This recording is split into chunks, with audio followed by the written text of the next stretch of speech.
Mga ka-sports, ang bagong bituin ang unti-unting lumiliwanag sa mundo ng basketball.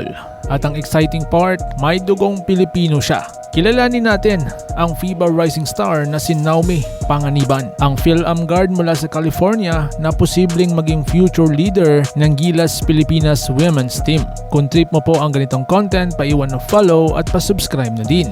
Tara, simulan na natin. Si Naomi Panganiban ay isang teenage basketball prodigy na ipinanganak sa Amerika pero proudly Pinay. Sa murang edad, naging standout player na agad siya sa high school league ng California. Mahusay sa opensa, agresibo sa depensa at may natural na leadership sa court. Sa height niyang 5'8" at may elite basketball IQ, madalas siyang ikumpara sa mga top NCAA prospects sa US. Pero ang nakakabilib, never niyang nakakalimutan ang kanyang Filipino roots. Kamakailan lang napabilang si Naomi sa roster ng USA team para sa FIBA U18 Women's Asian Championship at doon pinatunayan niya ang galing niya sa international stage. Consistent scorer, may vision sa pag-asa at clutch sa mga critical moments ng laro. Habang pinapanood siya ng mga fans sa Pilipinas, isa lang ang sigaw nila: sana mapasama siya sa Gilas. Ngayon ang tanong, pwede ba siyang maglaro para sa Gilas Women's? Ang sagot, yes, pwede. Since Phil-Am siya at may lahing Pilipino,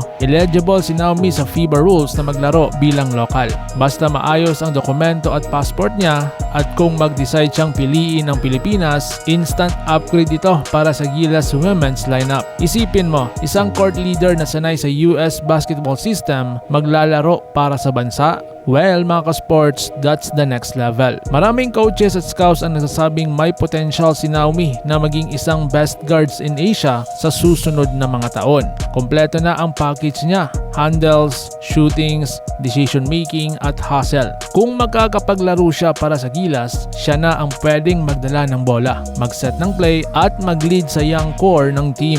Pwede siyang maging Gilas version ni Jordan Clarkson para sa women's basketball. At ang pinaka-importante, may puso siya para sa Pilipinas. Sa bawat highlight ni Naomi, isang bagay ang malinaw: she's not just playing for herself, she's playing for her culture, for her roots, at para sa kinabukasan ng basketball sa Pilipinas. Naomi Panganiban isn't just a rising star. She might be the next face of Philippine women's basketball. At kung sakaling sumali siya sa Gilas, siguradong mas lalakas pa ang laban ng Pilipinas sa FIBA tournaments. Kaya abangan natin siya, suportahan at sana'y makita natin siyang suot ang kulay asul, pula at puti para sa ating bayan. Kung gusto nyo pa ng ganitong kwento tungkol sa future stars ng Pilipinas Gilas men at women, huwag kalimutang i-like, i-share at mag-subscribe. Comment down below. Gusto nyo ba si Naomi sa Gilas? Kung gusto nyo po, i-comment mo Naomi para sa Gilas. Let's go Pilipinas, puso. Ingat po kayo.